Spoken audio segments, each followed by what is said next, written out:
First up on this week's Red and White Show, an update about works that have been going on across the Eco Power Stadium from our Chief Operating Officer, Sean Lockwood. It's been a really busy summer. We spoke before. We've had a lot of changes, particularly with the new catering contract coming in.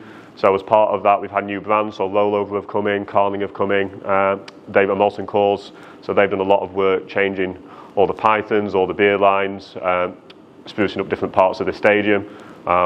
They've changed the branding on the kiosks. There's still some more work to do with that. So the Carling brand isn't quite in yet, but before the Mansfield game, hopefully, all the Ice Bar branding will be taken out and all the Carling brand will come in, which I think will make the concourses look completely different. Looks really exciting.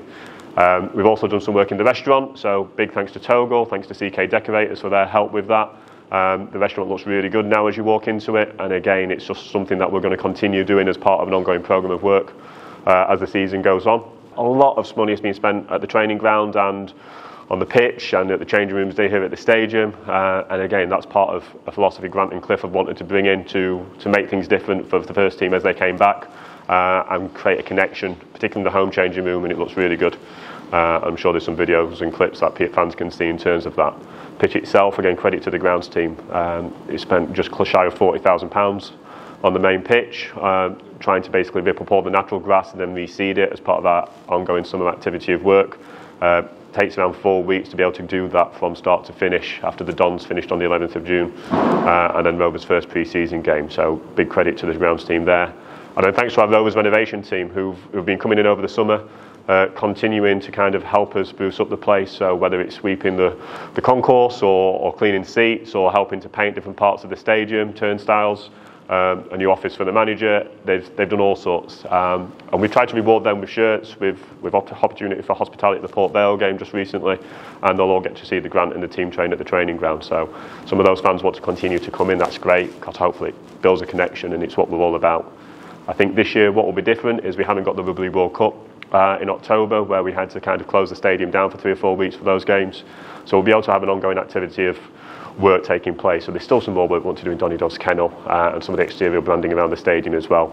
And hopefully fans will continue to see that over the course of the season. A couple of weeks back during Team Photo Day, we tasked Harrison Biggins with finding out how much Yorkshire John Taylor and James Maxwell really know. Right, lads, I've got some Yorkshire slang for you. You've got to tell me what it means. Right? Yeah. First one, hey up. Hello. I did know that. Hello. Right, next one. Into tin. Into tin. Can you say that again, please? Can you get it in like a sentence? Can we get it in?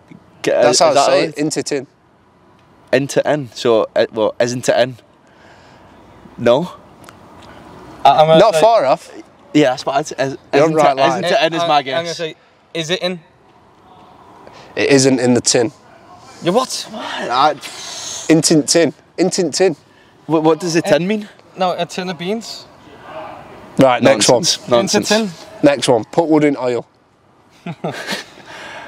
Right. Put wood in oil. Put wood in oil. Isn't it just what that says in the tin? Put wood in the oil. Put wood in oil. This one's tough, this one. I filled the car up with petrol. That's what I was going to go with. Close the door. Right, so you're just speaking nonsense then. Put wood in the oil? Yeah. Put wood in the oil, shut It's the like hole in it. Oil's like hole. Put wood in hole. Wow. I told you that weird. Next one, lug oil. Ear hole, like lug oil. Lugs in ear. What are you doing, agreeing? Well, I said I'd take ear hole. Right. Yeah, it's right. Yeah. Nice, nice. I'll do. How are you? Yeah, I'd say that. It's more like you'd probably address someone saying hello, like, I'll do. Yeah. Hello. Like, how'd you do? How It's like that, yeah. It's just a shot and how'd you do. Can you give us that one? Yeah, I'll do that. Nah then. Now then. Like, you okay? Like what's happening? Yeah. Ta. Thanks. Yeah, thanks, yeah. Yep. Ta-ra. Bye. See you later. Yeah. We're actually good at this. Oh, the scout say ta-ra. Yeah. No. Now there's zero. Nothing. Yeah, nothing. Yeah. There's no to do. You're on a roll. Yeah. That's sen. Like, Myself. Yeah. Yes, I knew that. I knew that one. I actually that. say that with my mates now. What is it? What was it? That's sen. Oh, my son. So if you're talking about yourself, you'll say, oh, my son. Oh, that's it. Get him with the Yorkshire bit, No, man. sorry. The Yorkshire bit. Right, Nesh. What? Nesh. Cold. Zero, not Cold. I'm cold. I'm Nesh. I'm cold. Nesh? Yeah. Tails is on one here. Hey! You're I'm miles off it. Yeah, I'm cold. Nah, You're top always man. cold. You're Scottish. Got face on. Oh, I'm upset. Yeah, you got face on, yeah. Yeah, in a mood. Sarnie. Yeah, exactly. Sarnie. A sandwich. Yeah. Cadge. Kadji? Cadge. Cadge. Cadge. I can't do it. Nah. No, it means to borrow, but I don't know this one Cadge. myself. Like you say, you can't catch a lift. Oh, cadge is in catch. What? Yeah. Catch. Yeah, That's we say fair, catch. That's mock. Nah, Cadge. I agree, Cadge. that's the first time I've heard that myself. No, it's the first time you've heard it, you send. Me said. Chuffed. I'm happy. Yeah, happy, yeah. And Mardy. James Oh. Maxwell. Correct. Yeah. That's it, all of them. If you've been down to the Eco Power Stadium recently, you'll have seen all of the new snap that's on offer. We spoke to DM4 Events General Manager Dean Stones about what is new and fresh at the Eco Power this season. Dean, there's been an awful lot of change in terms of catering at the club over the summer, both on the concourses here and in the restaurant as well. What's been the main focus that you've been looking at to try and achieve heading into this new season? So the big change has been the variety, which you can see in front of you today, and I believe the quality of product, and we've seen that feedback over the two friendlies, so it's a positive start to see us moving into the first game. What can you tell us about what's now on offer? So there's so much variation now in terms of what we offer. I couldn't possibly do every dish up today, but you know, the variations in terms of the toppings. I mean, some of the biggest sellers so far have been salt and pepper chicken, which has been the biggest one. You've got your loaded burgers, and again with so many different loaded options, pulled pork, chili, cheese sauce. Same with your hot dog and your nachos. We've also introduced pizza on one of the outlets as well. Along with a coffee shop and cake shop that's coming soon. So yeah, really exciting close season, preparing and developing all these dishes that you see in front of you. Like I said, to offer that variety to the fans who pass through the turnstiles, and to offer some quality back to the retail catering operation. It seems that supporters want that now. Variety, they're not used. They can still come and get the pies and things that they've traditionally got, but plenty of other options they want at their disposal. We've still got the standard offering. You know, you've got your pies, and you'll also have your burgers and your dogs, just plain, etc. But like I said, now we've just tried to offer the variety in terms of loading these products with loads of different options. So your cheese sauce, pulled pork, chili, and so on. And you mentioned the reaction from supporters after these first couple of friendlies. How pleased have you been with that? Fantastic, it's great for the team. Like I said, so much hard work's gone in close season, and that is the reward, you know, getting that feedback and sharing it with the team that have been part of it from day one, and the journey we've been on since the 1st of June. But it's all coming together, as you can see, and the feedback has been absolutely immense so far. How about up in the restaurants as well? A lot of change up there too? Exactly the same up there as well. Again, more variety in terms of what we're doing, the quality, and the head chef now and the culinary team that we've got on board are really driving that forward. And like I said, everything has been so positive over the last 2 games, and we've got that motion now. We're going to take it into the first game.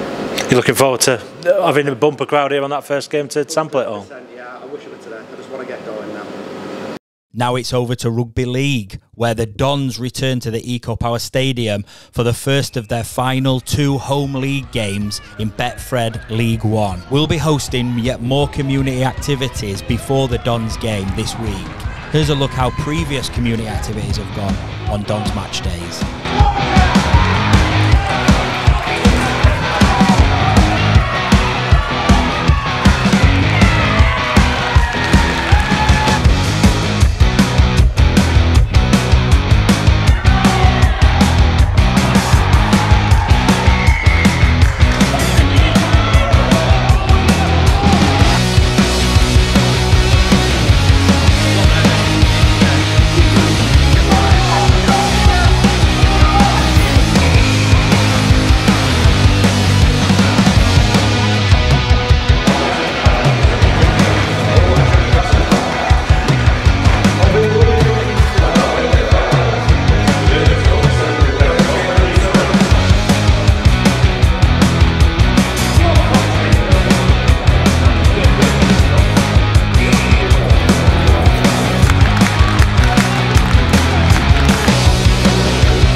Also this week, the Doncaster Rovers Bells are back in action as they start their league campaign away at FC United of Manchester this Sunday.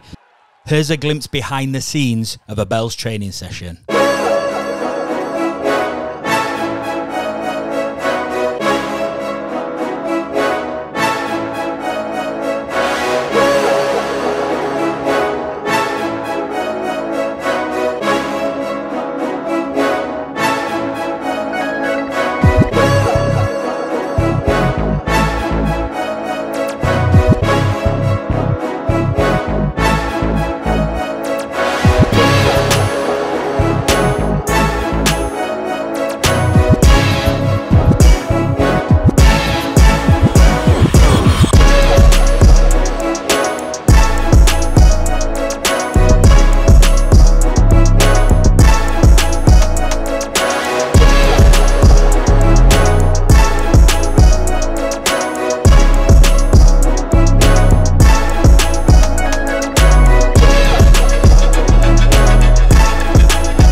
Finally, for this week's Red and White show, we sat down with the manager, Grant McCann, to get his thoughts ahead of tomorrow night's fixture, where we host Mansfield Town at the Eco Power Stadium. Grant, quick turnaround from Saturday. How have you approached it this morning?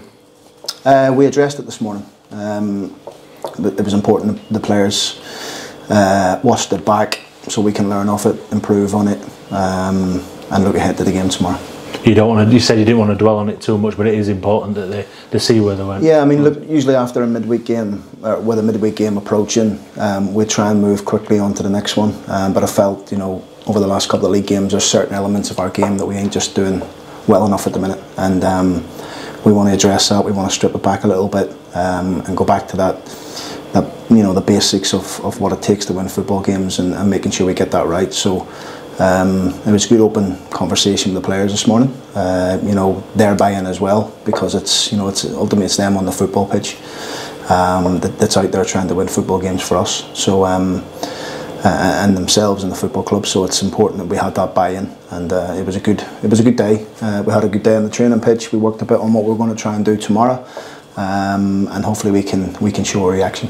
Is that the big thing where you wanted the improvement, just the basics first and foremost? Yeah, look, I think to win any football game, you have to be able to fight, to run, to win 50-50 second balls, all the basics what it takes to win football games. You got to be able to walk before you can run. Maybe we got ahead of ourselves a little bit after Tuesday night's game. I'm learning all the time about the group. This is like a season like no other, like I've told you before, but it's the same for everyone. We've got to make sure we pick the right team for the opposition that we're playing against. So I'm questioning myself as well, over the weekend and thinking, have I done the right thing? So yeah, obviously all these, all the thoughts and stuff like that we'll keep in house in terms of what we've come to think and got to the bottom of, and we'll look to rectify that. But after the meeting this morning, the training, we're firmly focused on the next game. Looking forward to the game. Tough game against a good Mansfield team. Having watched the games, they're a good opposition, and they just got them.